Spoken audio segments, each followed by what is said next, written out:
My name's Jim Cowley. I'm the district manager for upstate South Carolina, and I was in the United States Army for 4 years. I had some history with it through my father and grandfather. My grandfather was in World War II, and my father was a 82nd Airborne paratrooper, and I'm a second generation paratrooper. My name is Josh Davis, and I'm AP Lead Specialist, and I served in the Army Reserves for 13 years. While I was overseas, my main job was as a mechanic. I was 91 Bravo, so I worked on like the Humvees that went outside the wire. I'm Malik Hasan. I work with Sunbelt Rentals as an ERS. I served in the Navy for 6 years. My older brother and I aren't far apart in age. After graduating high school, giving college a try, he enlisted into the Navy. I saw where it put him at and the position it put him at, and I wanted better for myself. I wanted guidance. I definitely wanted that, and the Navy allowed me to achieve that. My name's Brad Neitman. I'm a branch manager with Sunbelt Rentals. I served in the United States Army in the reserves for about 2 years, and then I was in the Coast Guard for approximately 4.5. I learned a lot of things as far as, things that I didn't know I was capable of doing, and with the right leadership and being around the right people, that they helped me, and I just felt like I developed as a person. My name is Paul Davis. I'm an outbound sales specialist working in the marketing department of Sunbelt Rentals, and I've served in the U.S. Army for 24 years.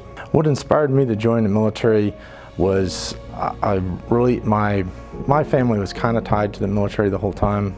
My father had served towards the end of World War II and through Korea and Vietnam. My oldest brother, he also served in the military. I felt destined that I was going to follow in service to what my family had already given to the country. I was in a unit that was, we were called the 1st Apaches. We were the first Apache unit that the Army ever fielded.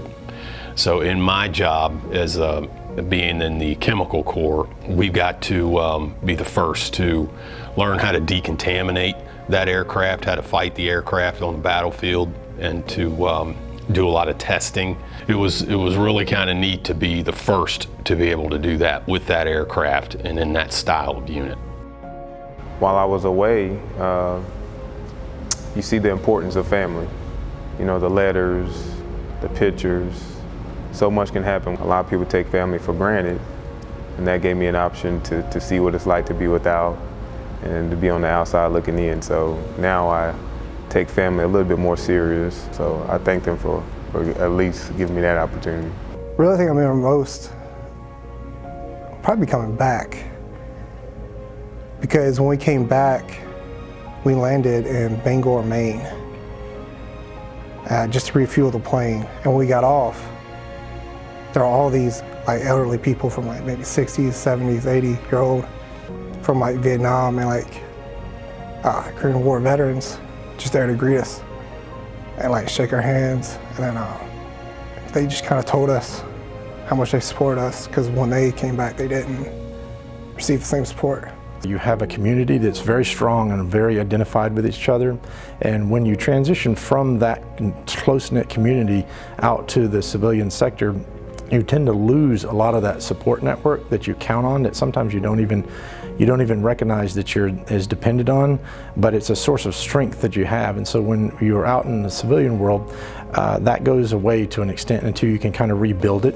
So when you come back, you're just trying to play catch up almost and try to figure out where you fit back into everybody else's, new reality, I guess.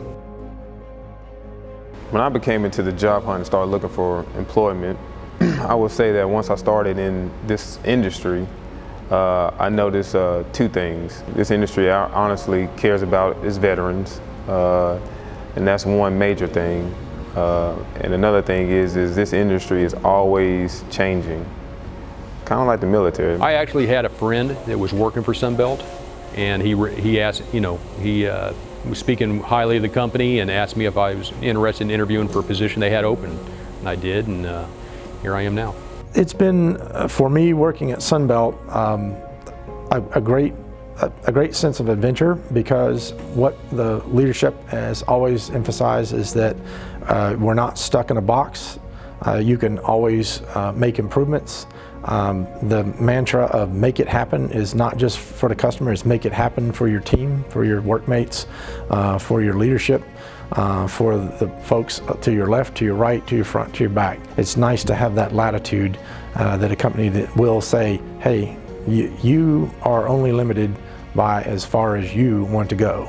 And that's pretty much the same opportunity I had in the military. The military is very specific. It's like you're the only person holding you back from excelling is you. I like bringing military people in because they've got the discipline in most cases. They've been in situations that are difficult, so they know how to work under stressful environments sometimes. Number one, I guess, is leadership. You're taught that pretty much from day one, is to strive to be a leader. And that's kind of what we follow here at Sunbelt. It's very much leadership driven, and it's a place where somebody from the service can excel. I would say don't limit yourself. Look at companies like Sunbelt that can offer you a lot of different things.